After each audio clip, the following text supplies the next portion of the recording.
नमस्कार, मैं हूं मृगेंद्र पांडे और आप देख रहे हैं विस्तार न्यूज। आज हम एक ऐसे ऋषि के बारे में बताएंगे, उड़ीसा में है, राउरकेला के पास 10 किलोमीटर दूर है। वो संत, वो मुनि जिन्होंने एक बड़े महाकाव्य की रचना की, उनकी तपोस्थली के बारे में आपको विस्तार से बताएंगे। एक एक तथ्य, वो किस नदी के किनारे पर है, यहाँ कौन कौन से लोग आ रहे हैं और यहाँ किस तरीके से विकास हो रहा है। महर्षि वेद व्यास की तपोस्थली में पहली बार विस्तार न्यूज पहुंचा है और आपको बताने जा रहा है कि आखिर यहाँ क्या क्या हुआ। हमारे साथ मंदिर के पुजारी जी हैं। पंडित जी, क्या है यहाँ का महत्व और किस तरीके से, थोड़ा विस्तार से बताएं। ये वेद व्यास जी का जन्म स्थान है। संग कोयल सरस्वती तीनों का संगम है। यहाँ से ब्राह्मणी नदी की उत्पत्ति हुई है और ये वेद व्यास जी का जन्म स्थान है। ये प्रसिद्धि है। वेद व्यास जी की रचनाओं के बारे में आप बता रहे थे, क्या रहा है उनका? वेद व्यास जी का वेदों का जो है वेद व्यास जी ने रचना किए थे, व्यासदेव जी ने। और वेद का बाद जो 18 पुराण में महाभारत भी आता है, तो महाभारत को ज़्यादातर आदमी जानते हैं कि वेद व्यास जी महाभारत लिखे थे बोल के। तो आपने देखा कि वेद व्यास जी ने महाभारत लिखा, उसके साथ 18 पुराण भी लिखे, तमाम चीजें रही। हम आगे आपको स्टेप बाय स्टेप दिखाएंगे कि इस मंदिर में क्या क्या है, क्या खासियत है, और उसके बारे में विस्तार से बताएंगे।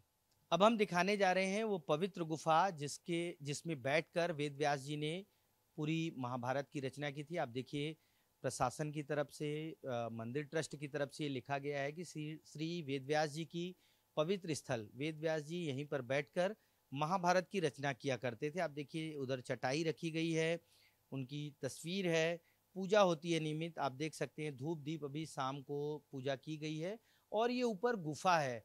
हम नदी से करीब 100 सीढ़ी ऊपर आ चुके हैं यहाँ तक पहुँचने के लिए। यहीं नदी स्थल से 100 सीढ़ी ऊपर वेद व्यास जी बैठकर यहीं पर महाभारत की रचना किया करते थे। और इसके आगे अभी प्रशासन ने, जो मंदिर ट्रस्ट है, उसने वेद व्यास जी की एक बहुत ही भव्य तस्वीर मूर्ति बनाई है। आप देख सकते हैं ये मूर्ति, ये इसमें वेद व्यास जी को उकेरा गया है। वेद व्यास जी की यहाँ भी पूजा होती है। बगल में गणेश जी हैं, गणेश जी को भी स्थापित किया गया है। और आप देखिए कि किस तरीके से यहाँ वेद व्यास जी के को मानने वाले लोग आते हैं तो यहाँ दर्शन करते हैं। और दर्शन करने के बाद जो प्रमुख स्थल है,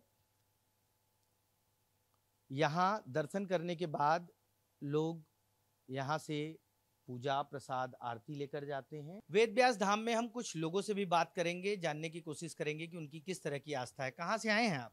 राउरकेला से, बासंती से। तो आप यहाँ लगातार आते रहे? हाँ, ये शिवरात्रि और कुछ कुछ ऐसे पर्व होता है ना, वहीं पे आते रहते हैं हम लोग। क्या महत्व है इस स्थल का?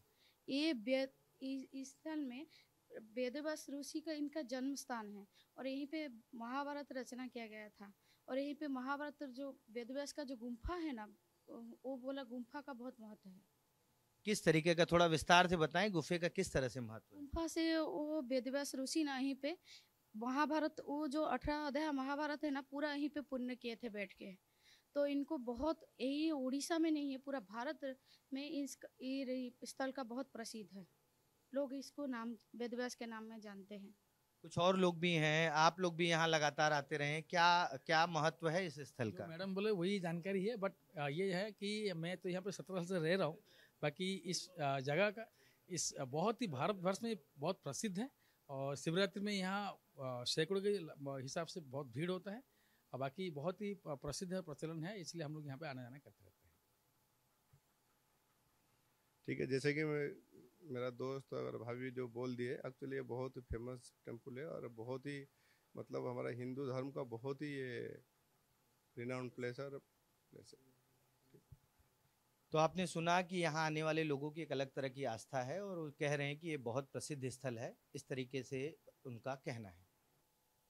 मंदिर ट्रस्ट के रुकमण जी हमारे साथ हैं, उनसे जानेंगे कि मंदिर का इतिहास क्या है और कब से इसका निर्माण शुरू हुआ और आज किस स्थिति में है। जी सर।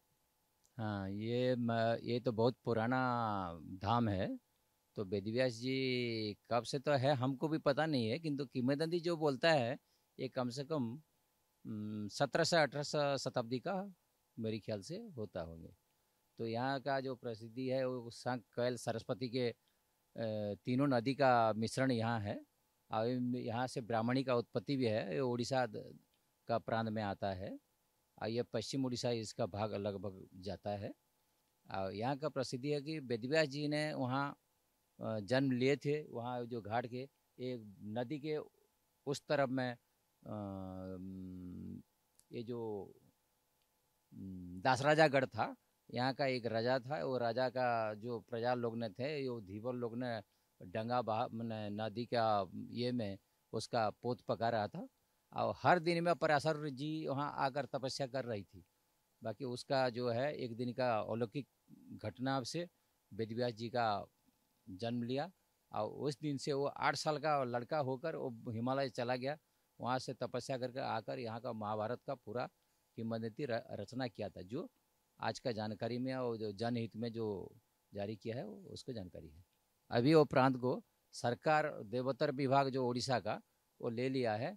यहाँ का प्रेसिडेंट है कलेक्टर सुंदरगढ़ का और सेक्रेटरी है राउरकेला एडीएम राउरकेला का। वो सब मिलाकर 13 मेंबर्स के साथ वो मंदिर को अभी कुछ विकास कार्य भी हो रहे हैं इधर। हाँ, अभी जो विकास कार्य होता है ये उड़ीसा टूरिज्म का तरफ से अभी विकास पूरा लगा रहा है। मंदिर में 1990 से अखंड हरि कीर्तन चल रहा है, हरे राम हरे कृष्णा हरे राम हरे कृष्णा। कब से चल रहा है और कौन कर रहे हैं, क्या कारण है इसके पीछे? ये एक मतलब कुछ बाबा रहते हैं उसको रखा गया है और उसके तरफ से 1990 से वहाँ हरि नाम संकीर्तन हो रहा है। हरे कृष्ण हरे राम हरे राम ये चल रहा है। और इसके हिसाब से भी जो छोटे मोटे जो 10-15 मंदिर है सब अलग अलग पुजारी उन्हीं में रहते हैं। अब पूजा पाठ भगवान की चलता रहता है। तो आपने देखा कि वेदव्यास जी कहाँ बैठकर महाभारत की रचना करते थे और उनकी तपस्या का क्या स्थल था। इतने ऊंचाई पर उन्होंने महाभारत की रचना की और आज वही महाभारत भारत देश के लिए, लोगों के लिए प्रेरणा का स्रोत है, उनका आदर्श है, उनके जीवन जीने की शैली है। वीडियो जर्नलिस्ट मुकेश कुमार के साथ मृगेंद्र पांडे, वेदव्यास नगर।